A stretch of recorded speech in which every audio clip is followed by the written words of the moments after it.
I was just looking for this. No, Gary. The reason why everyone has came to existence points out one system responsible for such process to occur. The reproductive system ensures the survival of the species in the nature, the production of offsprings between the union of two opposite sexes, and has for offspring production functions that include produce sperm cells and egg cells, to transfer and sustain these cells, to nurture its development, and to produce hormones like testosterone for male, progesterone for female, and estrogen for both. Going on, we present the male reproductive system. This includes vas deferens, the penis, known as the male copulatory organ, functions to transfer sperms to vagina, and located anterior of the scrotum. The penis has three erectile tissues that are connective tissues. The corpora cavernosa are a pair of dorsal columns that make up the shaft of the penis. It is also responsible for the process of erection. The corpus spongiosum is the single midline ventral column that surrounds the urethra. It also helps the urethra to remain open during an erection. The testes and the scrotum. The testes are male gonads, also known as testicles. The testicles first develop above the abdominal cavity and descends to the scrotum through the inguinal canal 2 months before birth. The testes are located posterior to the penis. Its location gives it a perfect temperature viable for sperm production. The cells of the testes. First is the Leydig cells that secrete testosterone. The Sertoli cells that support sperm development. And the smooth muscle that is responsible for peristalsis that propels the sperm. The parts of the testes and the duct system. This video will show you both the parts of the testes and the sperm pathway.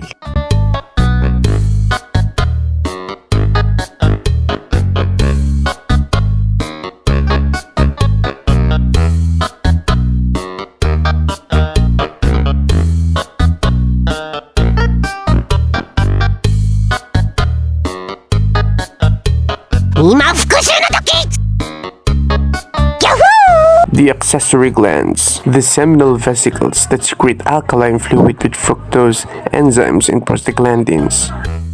The purpose of the alkaline fluid is to neutralize the acid in the female reproductive tract.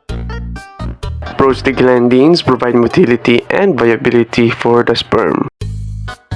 Prostate glands secrete citrate, an energy source for the sperm motility. It also secretes enzymes to break down the semen clot once in the female reproductive tract. The bulbourethral glands secrete viscous fluid that contains mucus. This mucus is responsible for the fluidity of the semen. Further through, we will discuss the female reproductive system. The female reproductive system starts at the ovum production to the fertilization of egg on the uterus. Here shows some important parts of the female external genitalia, such as the labia minora and labia majora. Labia majora translates to large lips, enclose and protect the other external reproductive organs, and the site of hair growth during puberty. The labia minora translates to small lips and can vary in sizes and shapes, covering the inside of the labia majora to the vagina. Bartholin's gland, located next to the vaginal opening on each side and produce a fluid secretion. Clitoris, a small sensitive protrusion that is comparable to the penis in males. It is then covered by a fold of skin called prepuce. The following are the internal female reproductive organs. The vagina, that is known as the birth canal, and connects the uterus to the outside of the body. The uterus, which is the home to a developing fetus, consists of two parts, the corpus and the cervix. The fallopian tube is the site of the egg fertilization. And the ovary produces egg cells and hormones. Moving on, we present the male and female sexual response and hormonal control. The male sexual response include erection and orgasm in form of ejaculation. The male hormonal control starts with the follicle-stimulating hormone, which stimulates the sperm production, luteinizing hormone that stimulates the testosterone production, and testosterone that stimulates the development of males. The female sexual response include arousal and orgasm without ejaculation. Female hormonal control includes similar hormones with progesterone and estrogen for the woman's development. The stimulation of those hormones during the puberty triggers the monthly menstrual cycle for women.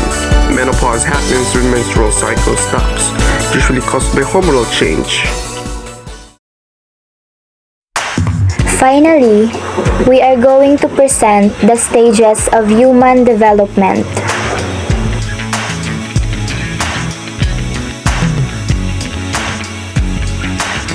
First stage is the conception, where the sperm meets the egg cell.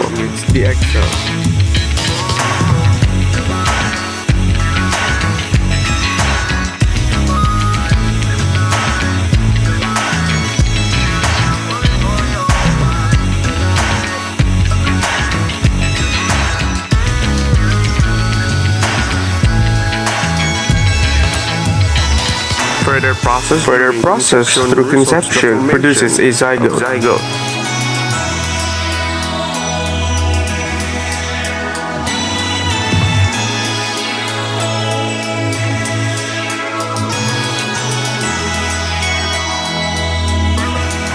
A blastocyst forms. It implants itself on the uterine wall. This process is called nidation.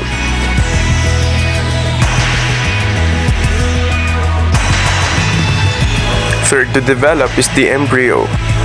The second week develops heart contractions. Heart pumps blood at the third week. Fourth to fifth week, normal ECQ tracing. Sixth week, some brain activity. And seventh week is the normal heart functioning. The fetus develops some body parts during the third month. The fetus develops quickening somewhere between 4th to 5th month. By the 5th month, the fetus develops hairs and eyelashes. And the fetus develops viability during its 6th month. The infant that ranges from its birth to its first year. Finally is the child that has the capacity to communicate, capable of reasoning, and morally responsible. Nya, nya.